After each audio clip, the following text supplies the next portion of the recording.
Welcome everybody, consultant JDR D30. It will be a ramble, just something I want to share with you, which I will call the bubble. It's the name I have gave, maybe there's a more official name, but that's the name I gave. It's an observation in role-playing in general, which struck me a lot, especially when I really realized that this bubble was existing. It was when I played with children. Okay, let me explain to you what is the bubble for me. It's when a game is going well, okay? That everyone around the table is on the same footstep. The game master and the players were all the same footstep, meaning that the exchange is healthy, okay? The game is good, okay? We're exchanging between each others, we're opening up between each others, and it kind of opens up on more intensity in the game, okay? And yeah, this makes great sessions. So this was a great bubble. We were inside a bubble, okay? We were inside our story. Some may call it immersion, but it's more a bubble, okay? We're together in this. We're in the same bubble, okay? The same cockpit, okay, let's say. And we're doing this together and it's going well, okay? We're on the same footsteps, okay? We kind of forget of what we are outside of this bubble. We are those characters, we are in this story. That bubble happens when games goes well. But personally, I never saw it in the first years I've been role-playing, even though it was there. And the reason I think is that when you do role-playing games for yourself, you do gang up with people of your kind, okay? When you're a teenager, well, I was with the teenagers, I was with my friends, okay? So there was no gaps in what persons we had. We were not that different, okay? When I grew older, when I was in college, well, I was playing with people from the college, so we were about the same age, having the same kind of life mostly. As an adult, I had adult players. So when you are with people you're comfortable with, okay, that bubble may happen and it won't feel weird, because we will just see that it was a good game, but we don't see that it's such a powerful, how can I say it, a powerful, let's say, bucket, and it's not the word I want to say, but a wrapping, okay, it's a very powerful wrapping we're in, okay, which makes the game good. But it kind of struck me in the face once with children's, and I want to tell you, the story of that. It's where I almost saw the bubble, okay, but it's kind of acknowledging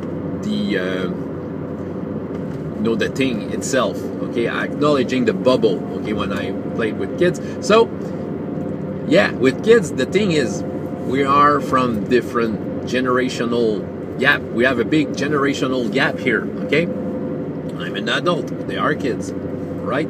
They have their kids' life and kid stuff, and I am an adult with my adult life and adult stuff, okay? The day it happened, well, before that, I had some good games, some kind of bubble, but it didn't struck me, okay? I was the game master, the adult game master, the one hosting the event and entertaining the kids, and they were kids playing role-playing games with me, okay? It was simply that. But that game in question, as usual, I was there, like I said, the adult entertaining the kids, who had prepared some sort of an adventure. But for this one, I didn't prepare that much. But yeah, okay, I was ready to make them a game. It was a game system, by the way, if you want to know, a French role-playing game called the Bob Le Rollist, which is a very minimalist game system that I used for a couple of months. Okay, it was fun, but I kind of left it out because it wasn't as efficient as I would like it to be, but back then it was okay. So I was the adult, and we had the kids. Usually when they come at the table, they are quiet, you know, they're not talking that much. I do ask them, well, how is it going in your life? Yeah, they will be the shy kids, okay, talking to a stranger, an adult stranger, okay. I was not that stranger to them, you know, it was not their first session, but nevertheless, they had their kids' life, I had my adult life, so there was this gap, okay. I was kind of the adult, you know, the awkward adult getting interested into those kids, okay, like we can, different situations. Though they were happy to be there, okay, they were looking forward for the game, especially since when we created their character, I asked them a lot of questions. I wanted to have their input into that, because that group was beginning to be semi-regular. I was already seeing them once in a while, so I felt that it was good to have their input, knowing that they would come back. And ask them about their fears, okay? The one little girl in particular made a tale about something she saw when she was a little girl. She was in the wood, and she had to hide herself because someone was walking the wood, kind of a big man with a big hairy coat. And she was afraid of that person. Was not there who it was, okay? No, she never knew it was, in fact, but it kind of stayed in her memory, and it was the thing that she wanted to share when I asked the question. So I took notes, and I decided that I would inspire myself by this event to put that into the game at some point, and it happened. Okay, they were walking in the wood. The party was walking in the wood, searching for, I really don't remember what, something magical. I think it was a magical tree, okay? And I decided to put an encounter. And it was a big monster with a big hairy coat. I wanted to, you know, make her memory true in the role-playing game and have her interact with it through a hero, you know, a player character. But the person in the coat was not a human or anything. It was some sort of a cosmic entity which took a humanoid form, but when you were looking at it, you could see kind of a night sky with lots of stars. Okay, it's like looking into the cosmos. Yeah. So it was very strange, and they were afraid. They tried to fight the thing, and it was kind of very unbeatable. The little girl that brought the ID, I was expecting maybe that she would fight too, and no. What she said, she looked at me intensely, and she said to me, I want to become his friend. And there, I had some sort of a chill in my back, okay, in my spine, because that's where I saw the bubble. Suddenly, we were all in the same footsteps. I was not an adult over some kids entertaining them. We were people sharing a game, and we were all in the same footsteps. And the way she looked at me when she said that, you know, I was quite amazed, and I was kind of, okay, that's it, that's real. So I had to do her real role-playing games. I had to respond to her accordingly to the fact that she was now on the same footstep as me, and she was willing to go that path. It was awesome, let me tell you. And that's where I saw the bubbles with, because I looked at all the other players, and we were all in the same place. Okay, we were in this forest fighting this cosmic monster. And she did go against the group by saying, I want to be his friend. So I took her hook, and I think it took maybe 2 or 3 sessions in total, but she finally got, well, mostly what she wanted, okay, because she was trying to connect with this monster. They were able to make it flee or fight him or dispatch the monster at some point. Okay, this encounter ended well for the group, but she always wanted to have a connection with it.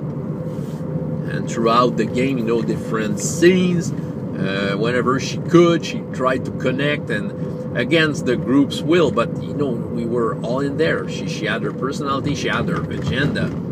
She was the youngest kid of the group, but it was very intense.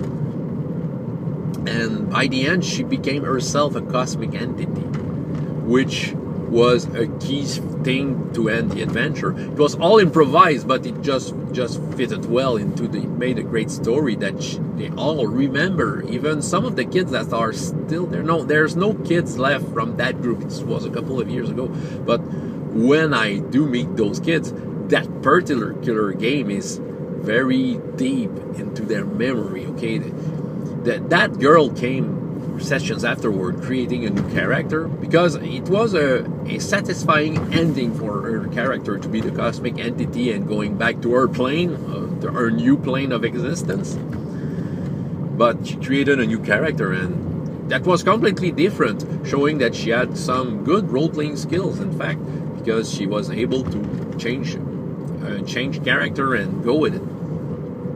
It was intense, and it felt. Yeah, the bubble was intense, and like I said when I described the bubble at the start, it's a way to open ourselves together. And suddenly I was opening myself completely to what she was opening herself. We were opening ourselves together, even if the gap between our generation was huge, Great Canyon, okay. But suddenly we're in this game. That's what is happening. And ever since I do see this bubble, I played a lot with kids since a couple of years, so I got some more skills. Okay, let's say that the bubble, I don't see it that much with hero kids, okay, because when they are at younger age, they want to be entertained, so they're not opening themselves up. They kind of wait for the cues to roll the dice, and they will kind of be out of character a lot, so it's more like it's closer to a board game than a role-playing game, though some of them are able to do good role-playing. But when I get with older kids, well, the bubble happens once in a while when the thing is going well. The players have to be willing. Have to be willing to get into that part, but I do have those moments where, oh man, and it all feels strange because before the game, well, I'm the adult, they're the kids, we're not friends. Well, we are friendly together, okay. They do like me, I can't see them. One of my most intense player, a girl player right now, she's been with me couple of times. She had lots of adventure. She had some sort of a humanoid hamster, okay, which is as tall as a human, but she was a hamster, and she had so much adventure that her character became an NPC, and she became the king of her race, okay, something big like that. She played a ghost for a lot of games, and right now she's playing some sort of a doppelganger, okay.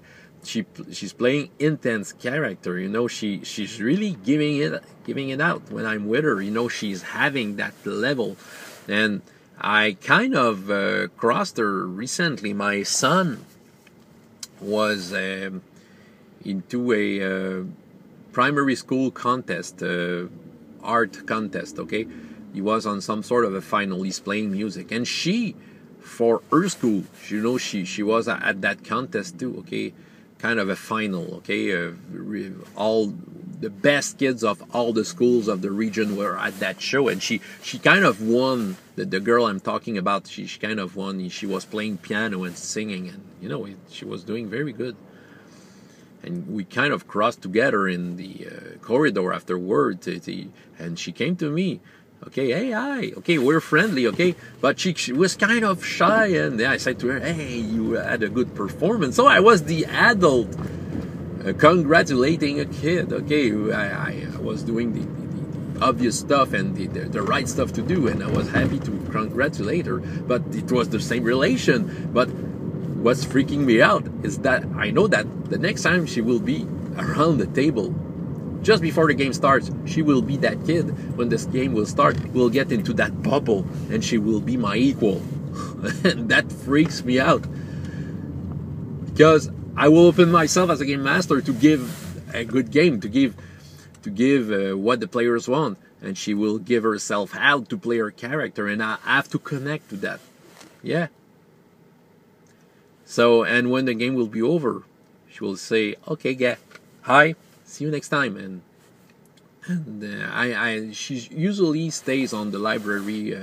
Her parents is kind of coming after, so often she kind of wander around after the game and search for some books, and I do wrap up my stuff. So usually the one I'm talking about is still there, and I, being polite, I say, hey, see you next time. And yeah, she will shyly say hi. But yeah, you know, minutes before, she was kind of trashing me out, trashing my NPCs, like my equal. Yeah, okay, it's just rambling about a phenomenon that just freaking me out. When it involves kids, and you're doing it so well that you kind of forget that they are kids. They kind of forget that I'm the adult. We're in the same bubble. But the bubble exists around any groups that are doing well. And yeah, so... yeah, I just wanted to ramble and give another English video, since I tried to do some, trying to retake control of my English part of my channel. So yeah, any comments, any response to that, since it will be shared on the video response community.